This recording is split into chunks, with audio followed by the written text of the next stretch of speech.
Kasi ang lakas ng ulan nung nakarang araw. So, ayan. Nag-ibon din tayo ng tubig ulan. Kasi sayang naman. Kesa akit pa ba ako ng pandilig ng ating halaman. So, ito. Meron tayong iniipon na tubig ulan. Sayang din yung ulan, ah. So, ayan. Tanggalin muna natin pangit sa gate.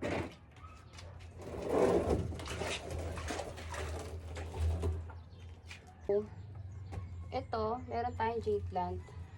So, dahil magbe-bermat na, tsaka January, usong-usong magbenta nito for luck. Ayan.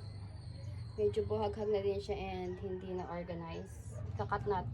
Kailangan man natin patuyuin yung lupa bago natin siya i-trim. Then, ganun din dun sa mga iba nating jade plants. Ipapasok ko muna sila sa loob para mapatuyo. And then, siguro by 3 days, pwede natin silang i-cut. Tapos, kapag natuyo na yung sugat, saka natin ulit sila ilabas. Natin. So, eto, ititrim natin to. Pero kailangan muna natin patuyuin yung lupa. Para hindi mabulok yung kanyang stem kapag kinat natin. Malaki niya na. Ilang years na to sa akin. So, hindi siya natitrim kasi ayoko nang ginagalaw. Before, nagtitrim talaga ako. Kaso, ewan ko, ang bilis sila. Nabubulukan din ako ng stem and, ayan. Hindi sila, gusto ko yung ano siya, bushy. Pero ito, ayan. Ititrim natin to para maganda yung tubo. Medyo makakalat na din eh. And, i-replant na din natin siya sa mas magandang pot. Pero bibili pa tayo.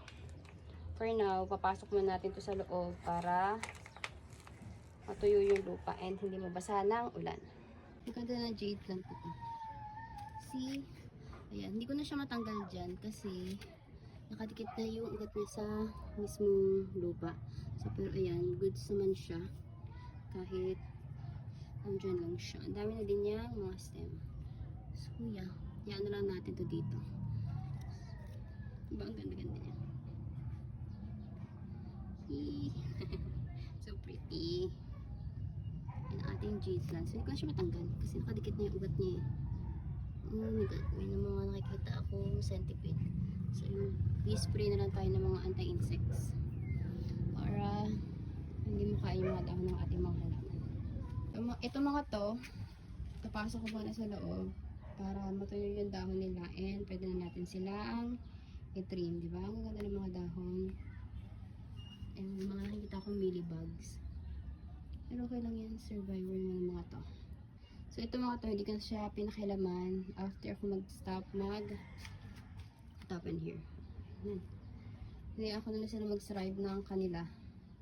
Ayan. So, goods naman. Pero medyo kalat-kalat yung mga dahon. So, ititrim natin to para mas maganda yung kanyang para ma-refresh yung ating plant. Same na papalitan din natin ng soil. So, bibili tayo ng soil mix para sa mga ornamentals. Ang ganda.